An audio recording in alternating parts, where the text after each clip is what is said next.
on, everyone? Kevin here for Channel League, bringing you another 8-4 M14 draft. I'm very excited about my new intro video, which my brother made for me. I appreciate that very much. I think it's very cool.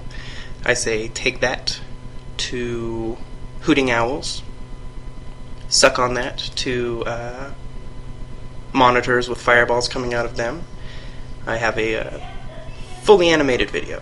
So hope you enjoy the video. Let me know what you think about the intro there.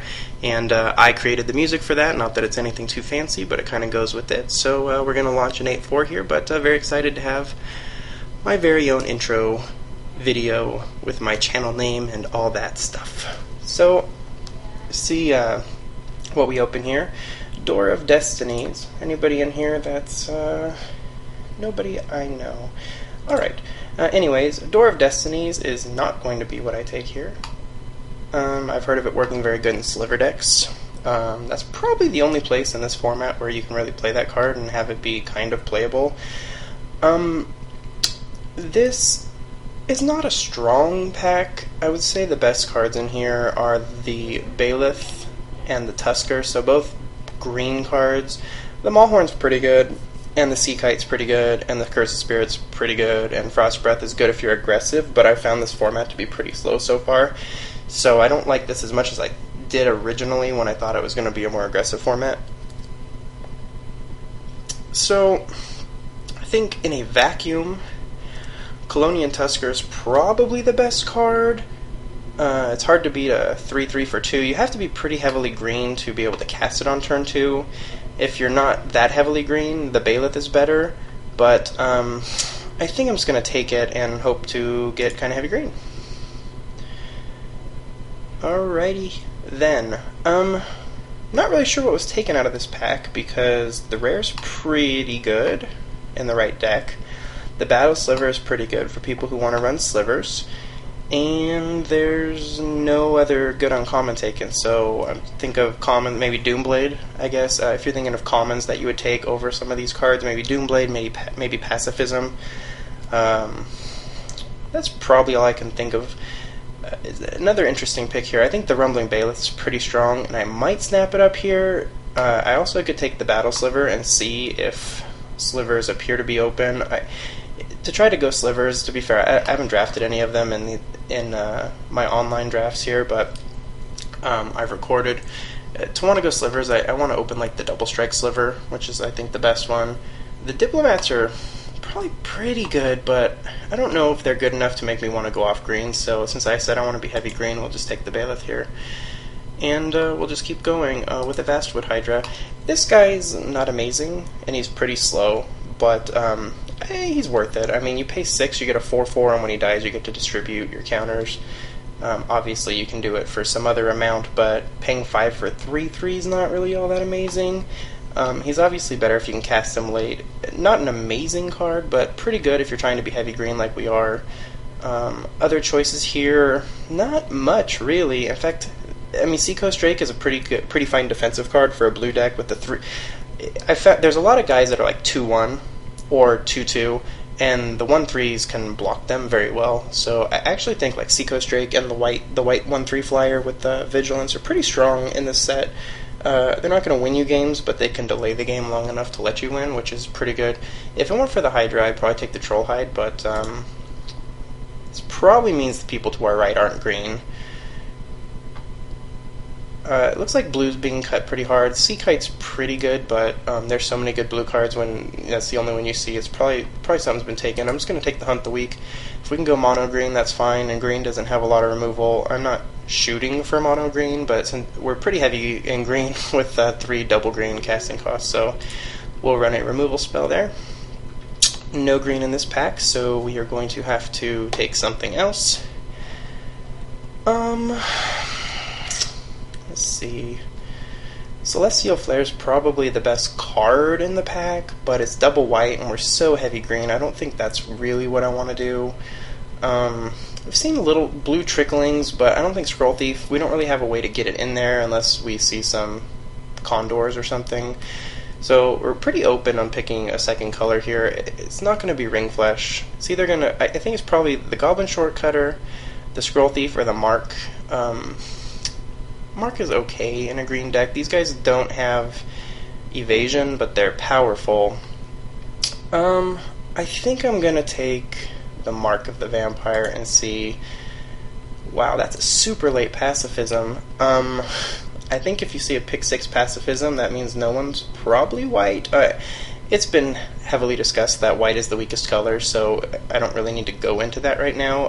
White is the weakest color, unless you have like a lot of pacifisms or Sarah Angels or Archangel of Thunes or something absurd. There's just not a lot of good white cards. But if we're going to be heavy green and splash a color, playing heavy green and splashing a couple pacifism or something, or pacifism and Sarah Angel would be fine. Corpse Hauler is okay. I don't think I'm going to need a Verdant Haven, and Ratchet Bomb's actually pretty good in like a controlling type deck, but so far it looks like we're going to be pretty aggressive. I'm just going to take the pacifism here, and we're pretty open on a second color. Green dried up pretty heavy, so very possible we are not going to be running that big of a green deck. I actually like Wall of Swords a lot, and that's my favorite of these cards for sure. I mean, we don't need a Sliver Construct. Being an artifact, it can block the Accursed Spirit, and it can block the 1/1 red guy who can loot. So it has its purposes, but Wall of Swords just blocks almost anything, and we might be playing white. So, alright, I'm going to snap up the Giant Growth here. Auramancer's fine. We have an Aura if we play white. I mean, we're not going to play 3 colors, almost certainly, unless if we had to, it'd be a sad day. Giant Growth is a pretty good trick, and we're trying to go heavy green with creatures, so that's what we're going to do. Okay, I mean, I don't love any of these cards. Like I said, Door of Destiny, I mean, we're not running, we got 1 beast, we got 2 beasts, but we're not going to be doing that. Obviously, these cards are unplayable. Frost Breath I like, but probably not jumping into blue for an aggressive card like that. It actually works pretty good in an aggressive green-blue deck because you tap their guys and swing. And no, not really red yet, so I'll just take the 2/2 bear here in the sliver. Alright, again, nothing too exciting here. I'll just take the Pillar Field Ox, which I can play. So, I mean, it does appear that white is open as expected. Not really big on... It's hard to say, because right now we wanted to be pretty aggressively green, but that dried up super quick. Maybe we'll get some pack 2, but I think I'm just going to take the Defender here. I'm not crazy about Define Favor or Angelic Wall. I'm not really crazy about that stuff. I mean, you take a Glade Cover Scout and start putting enchantments and stuff on it, but I don't really want to be doing that. And Dark Favor is I'll just take High Stirrings in case it ends up making the deck. Pay No Heed's fine. Someone can have a Staff of the Flame Magus if they would like it. So this deck is not looking amazing at the moment, but we have. Hopefully we'll get some strong green stuff. It looked like no one's white, so maybe we'll pick up the couple couple strong white cards. Briar Pack Alpha is of course one of the better uncommons in the set, since you can almost always at least pick off something with it, unless they see it coming, which they might. But other cards, Capuchin Knight, despite my discussions of how great it was in prior drafts, I mean, it's not really great. It just was what I needed back then. If it wasn't for Briar Pack Alpha, it'd probably be either Charging Griffin or Howl of the Night Pack. Well, not probably. It would be one of those cards, but pretty easy Briar Pack Alpha. Okay. Interesting cards with like the Act of Treason and the Bubbling Cauldron. This doesn't really look to be a Steal and Sacrifice type deck. In fact, I'm going to hide this Mark of the Vampire. So for us, Griffin Sentinel, that was the card I was talking about, 1/3 Flying Vigilance, but it's just not going to beat the Root Walla or the Hunt the Weak. And one of those is going to be the pick, and it's probably going to be Root Walla. I like Hunt the Weak a lot, but I do want to be aggressive at the moment. We don't have a lot of strong creatures, but Root Walla just, he's tough, very, very tough to block. And I will hopefully pick up Hunt the Weak or more pacifisms, but snap up the Root Walla. Alright, so we are getting more green here. It's good. Don't really care about a Steel Form Sliver. I would play it in this deck, and I'd even sideboard a Windstorm, or maybe even run it main, but Elvish Mystic is pretty much exactly what we want in this deck, so that's what we're doing. Okay, lots of good cards in this pack. Claustrophobia, very good. Shock, very good. But for us, it's going to be Deadly Recluse. Someone can run the Dismiss into Dream combo. It's there for the taking. A lot of good red cards. Shock, Young Pyromancer still in this pack. I haven't seen any good black cards, so it does look like black got taken behind us. Not going to be playing Oath of the Ancient Wood. Probably ever. It's either Plummet or the Giant Spider, and I think the Giant Spider is probably better. I would definitely run Plummet main board. There's almost always one target at least for the Plummet, and blue being the strongest color, you can almost always get something good with Plummet, so it's pretty much like a removal spell. But the 2/4 blocks, I mean, we do have a ton of 4-drops, but I wouldn't be broken up about not playing Pillar Field Ox, and I would run Show of Valor or something. Something might come back to us, but oh my gosh. So no people behind us, nobody. Red's wide open. Red is wide open. I think I'm going to take... I was going to take this Angelic Accord, but we don't have any ways to gain life yet. It could happen. It could happen, but we don't have anything yet. I didn't pick up... Past some Congregates. If they would have been the only card in the pack, I would have taken them in case Angelic Accord came around. This is like a real thing. You can run Angelic Accords with life gain and do okay.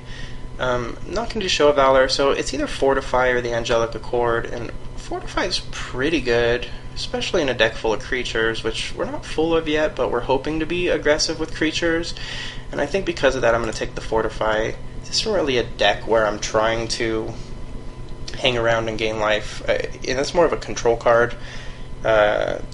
Play it, try to stay alive, and then start gaining life uncontrollably with like Bubbling Cauldrons and things like that, but doesn't look like this deck. Another good red card, but another Giant Spider for us. Don't really care about Verdant Haven. Again, I'm not trying... I mean, I might play this Angelic Wall, maybe. I might not, since I'm trying to be pretty aggressive, but another Sentinel Silver is fine. Do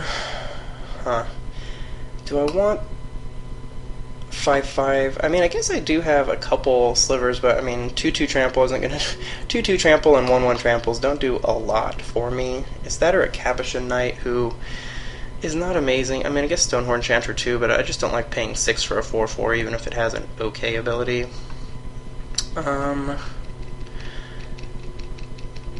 I think we have enough 2-drops. I'm going to take the Ground Shaker Sliver, plus I want to be pretty heavy green if possible, because I really want to be able to play my Colonian Tusker on turn 2. That's kind of why you run it. So I'll just cut a Canyon Minotaur. I'll take the Steelform Sliver. That might make the deck. Alright, that's not a terrible card to be there that late. I'm not playing that card, but we will take it. And take it. And take it. So far this is not an overly powerful deck. I would say it's not very good. I saw the Pacifism pick 6 coming this way, so maybe we'll get some late white coming from the right here in pack 3. But hard to know about that for sure. I mean, we have some slivers, but none of them do anything that amazing. Like I said, 2/2 Tramplers aren't going to do a lot. Now Door of Destinies wouldn't actually be all that bad. And there's like my favorite card right there. So that's awesome. It's like my favorite card, and there's like no great cards for us. So that's a bit of a disappointment. Air Servant's by far the best card in this pack. Essence Scatter, pretty good. For me, I'm deciding between the Fire Shrieker and the Spore Mound. I know a lot of pros and people I watch videos of on YouTube. Like I said, I do watch other people play, and I try to get better and learn things myself. They pretty much just go right over Fire Shrieker like the card isn't even in the pack. Yes, it's an artifact. Yes, it tempos you down a little bit. Yes, you have to equip it. It's kind of slow, but Double Strike's pretty good. I guess the problem with the Double Strike is at this point we don't really have anything big other than a 5/5 and maybe a Hydra. 3/3s, and I mean 3/3 and 4/4 Double Strike's not bad, but it's probably 3/3 Double Strike's pretty good, but a lot of our guys are kind of weak. I guess that works pretty good with Deadly Recluse. I'm going to take it over Spore Mound because I think maybe we need a little punch in this deck. Okay, well, I was thinking of taking this into the wilds, but then I saw Sarah Angel, so for all my talk of wanting to be pretty green, we're going to be a pretty decent mix, I guess, and if you're going to be playing white, Sarah Angels and Pacifisms are really the reason you're playing them, if not for, like, Mythic Rares. So, yeah, I mean, that's what we're going to do. I actually wouldn't have minded trying this card. It doesn't seem amazing, but, you know, I've heard people say, well, by the time you play it on turn 4 and you start putting lands into play, you don't really need them. And that's true. I think the idea behind the card to make it kind of good isn't that you're ramping, because at that point you're already ramped. It's that you're taking the land off the top of your deck and drawing the cards you want to draw that's not a land. But I guess now is not the time we're playing it, because we're going to play Sarah Angel. Wow, Wind Reader stinks. Yes, this guy costs 7, and I would say in the majority of blue decks, you're pretty slow. So 7 mana is fine. This is an RTR RTR block draft where 7 mana is a million. Here you can play a 7 mana card, and this card wins games. I've played with this guy before. He's sick. Not in our deck, but in most of the other decks. So I don't know. All of a sudden now there's a ton of blue cards. So maybe someone behind us changed their mind. Pack 2. Opened something they wanted to play, but all these blue cards are pretty good, actually. So for us, it's between the Master of Diversion and the Mana Weft, and we're just going to take the Mana Weft sliver because we have a lot of slivers, and it's pretty good. Master of Diversion is pretty good too, but... Okay, well, good. So we got a pick 5 or 6 Pacifism last time, and a pick 4 Pacifism this time. So that's what we're taking. Other decent cards is really just Liturgy. I mean, I would consider playing the Dawnstrike Paladin, depending on how the curve works out and what we have in this deck, but second Pacifism is for sure the pick. Now I think I am going to take the Plummet. I'm not too worried about ramping with the Darksteel Ingot. Between the Mana Weft Sliver and the Elvish Mystic, we should ramp fairly well by ourselves. So it's between the Steel Form and the Plummet, and we do have slivers. I mean, we have 1, 2, 3, 4, 5. Well, 5 plus Hive Stirrings, which I may or may not play. I mean, giving them all +0/+1 is pretty good, but other than 2 Pacifisms, actually maybe just Steel Form Sliver is the way to go. Maybe it'll slow our opponents down enough that we can start getting in with some big guys. I don't know. I think we have enough slivers. I'm going to take it over Plummet. That might be wrong. I'm not so sure about that one. Wow, it's a really late Banisher Priest, though. So no one to our right is playing white, so that's pretty good. I was saying the other day, as commons go, I don't see that many Pacifism. It's like they limit them on purpose. That may be wrong, but it seems that way, because you see them come kind of late sometimes, and you would just think you'd see more of them. Like, I don't see that many of them. But the Banisher Priest is going to be the pick over another Plummet. Maybe we'll get one of them later. Not taking a second Groundshaker Sliver. I like Spore Mound quite a bit, and that's going to be what I take here. I don't love Blessing, and I definitely like Spore Mound better than Siege Mastodon. I mean, the 3/5 is obviously a better body, but the ability on this is definitely relevant. I guess it's another Sentinel Sliver. I wouldn't mind taking the Naturalize, but this deck, after I was saying how this format is not aggressive, is trying to be pretty aggressive, so I'm probably not even going to play like this Angelic Wall. I don't really have anything to worry about being dispersed. I don't think I really want to play Capisha Knight either, because we already have... Probably not playing that. May or may not play Pay No Heed. Probably playing all these 2-drops, so I mean, Capisha Knight is not going to get the nod over any of those cards, so I will just take the Disperse.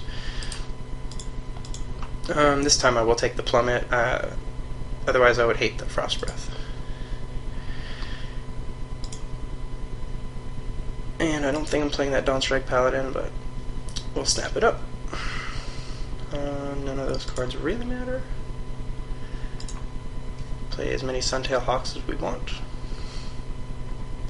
So this deck isn't amazing by any stretch, but we got some stuff going here. Double Pacifism, Sarah Angel, and some green beaters.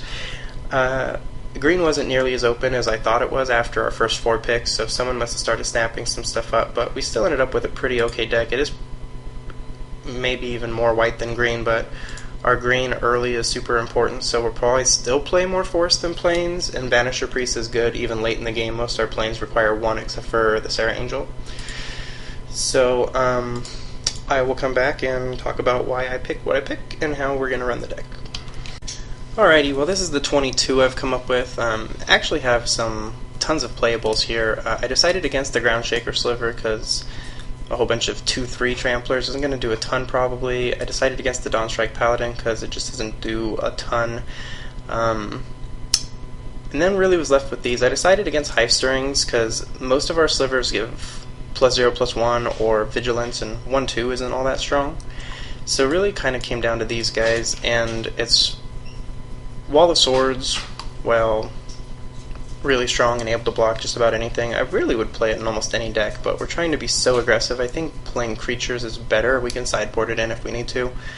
Fire Shrieker, same thing. Most of our creatures are going to be kind of small, and I think Fortify will be good, especially if we get a whole bunch of little guys with Spore Mound and our little slivers and stuff. Like, Fortify should be pretty strong.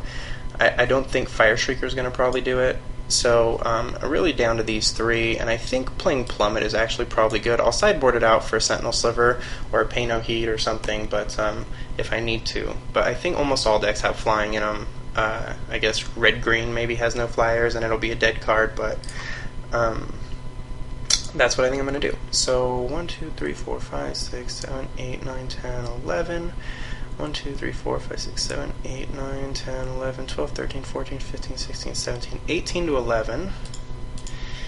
And we really don't need 2 white until pretty late, so I think I'm actually going to run 11-6.